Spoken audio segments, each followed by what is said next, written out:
తాజాగా బొత్స సత్యనారాయణ మాట్లాడుతూ CM Jagan target చేసి షూటర్ను పెట్టి అటాక్ చేసినట్టు ఉంది ఈ దాడి అని ఆయన కామెంట్ చేయడం జరిగింది.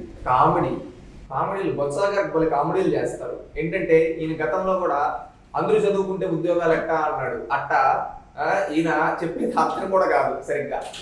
జగన్మోహన్ రెడ్డిని టార్గెట్ చేస్తారు. మీరు అయి ఉండొచ్చు, మీరు టార్గెట్ చేసుకొని డ్రామాలు ఆడుండొచ్చు. ఎందుకంటే మీ చరిత్ర అంతా డ్రామాలే కదా. ఎందుకంటే గతంలో కోడికత్తి డ్రామా, ఇది కోడికత్తి డ్రామా 2.0 అయి ఉండొచ్చు. మారండి.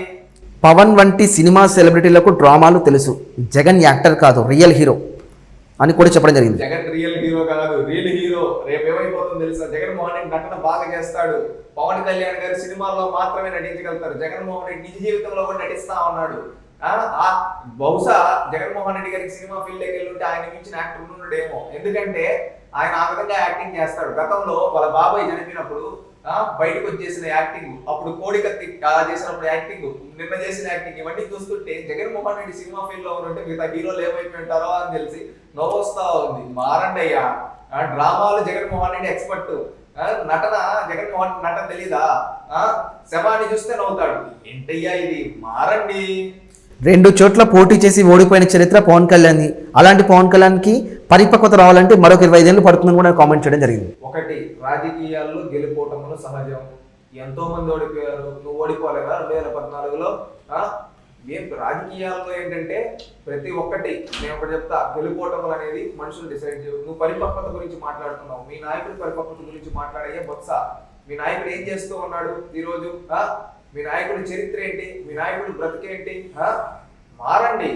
మంచిగా హుందాతనంగా ఉండండి, గౌరవంగా ఉండండి. అవి లేకుండా ఈ విధంగా ఏది పడితే నోటికి మాట్లాడితే అది కరెక్ట్ పద్ధతి కాదు.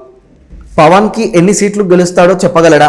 పిఠాపురంలో పార్టీ కోసం కాకుండా ఆయన కోసం పవన్ మాట్లాడుతున్నాడు అని కూడా ఆయన కామెంట్ చేయడం జరిగింది. ఒకటి, వీళ్ళు ఏంటంటే భయం పుట్టుకునింది. అందుకని ఈ రోజు పీఠాపురంలో పవన్ కళ్యాణ్ గారు అఖండ మెజారిటీతో గెలవబోతూ ఉన్నారు. అది తెలిసి వీళ్ళు భయం పుట్టుకొని ఈ విధంగా వీళ్ళు దాదాపుగా ఎన్నో కోట్ల రూపాయలు అక్కడ పవన్ కళ్యాణ్ ఓడించడానికి ఖర్చు పెడతా ఉన్నారు. అదే ప్రజలకు అభివృద్ధి చేస్తుంటే ఈ రోజు అంత పరిస్థితి వచ్చిండేది కాదు కదా.